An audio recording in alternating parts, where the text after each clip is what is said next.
Yo, what's up? Good afternoon guys, Chris TV. Today's video guys,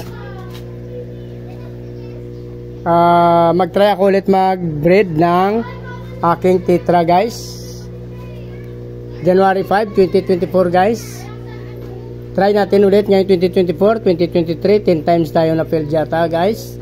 Wala tayong nabuo.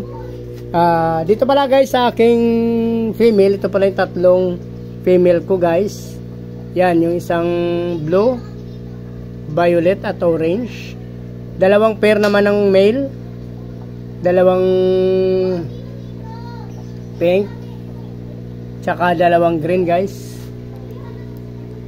Ito guys, ito-try natin to. Mag-iano na sila. I-acclimate ko na dito guys. Mayroon na tayong hinanda dito guys na stock water, asin, tsaka breeding tub guys. Mayroon tayong breeding cage dito guys, ilalagay natin. Pagsama-samahin na natin sila dito guys, try natin. Yan. Meron na rin aerator dyan.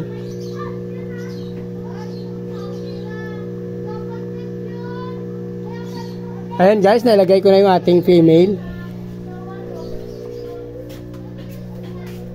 Ito unang try na, unang breed ko guys, 2024 guys. Nag-prepare na ako dito kanina umaga guys kasi may plan na talaga ako. So try na lang natin. Yan o. Ito ay dalawang male na violet. Pinag-iba-iba kong kulay guys para pag pull out natin, hindi na tayo malito. So yung ating ano dyan, tigi isang kulay. Yung ating blue, yellow, tsaka orange. Yun ang ating female. Mag-iba naman ang kulay ang ating ano, dalawang ng violet naman. Tsaka dalawang green ang ating male. Kasi mahirap. Binalik ko yung isang green guys. Kasi yung neon green natin, neon green din na ba lalaki kasi gamitin natin. So baka malito na naman tayo pag nag-pull out tayo guys.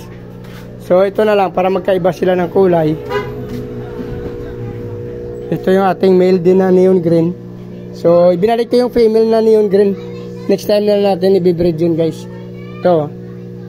Medyo bili-bili na rin yung ating female. Sana maging succeed na tayo ngayon 2024 guys.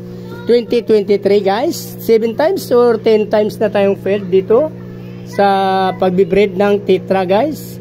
Dami pa naman naghahanap nito guys pag sa nagbibinta ako sa kalsada guys. Gusto nila yung ganito.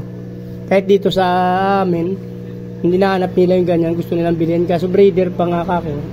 Hindi pa pwede. So tulungan niyo ako mag-pray guys. Sana maging success na ako guys. Try lang tayo guys until I succeed guys. Kasi mahirap talaga mag-breed ng tetra kahit sa nilang YouTube. Nanonood ako. Talagang hirap na hirap din sila guys. Pero once na nakapag-breed na guys, tuloy-tuloy naman ang pag-breeding nito. Sana mag-succeed na ako guys. So tulungan niyo ako guys. Hoping na mag-succeed na itong pang ilang times na to na breed natin guys. Nagantay tayo talaga ng timing nito ngayon. So hindi na tayo naglagay ng methylene blue kasi parang expire na methylene blue ko guys. Baka yun din ang sunod-sunod ko na failed dye guys. Kaya gumagamit ako ng methylene blue. Sa tingin nagbibilog-bilog siya, baka expire na yun. Hindi ko nakita kasi na may expiration.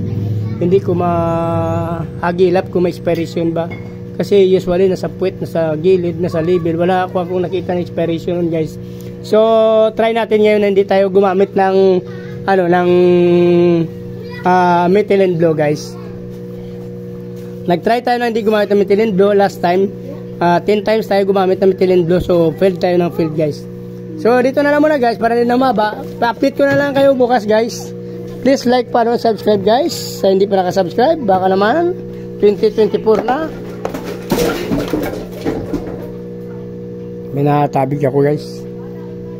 Sama nyo na rin notification bell guys para updated kayo sa mga video na ina-upload ko. So maraming salamat guys.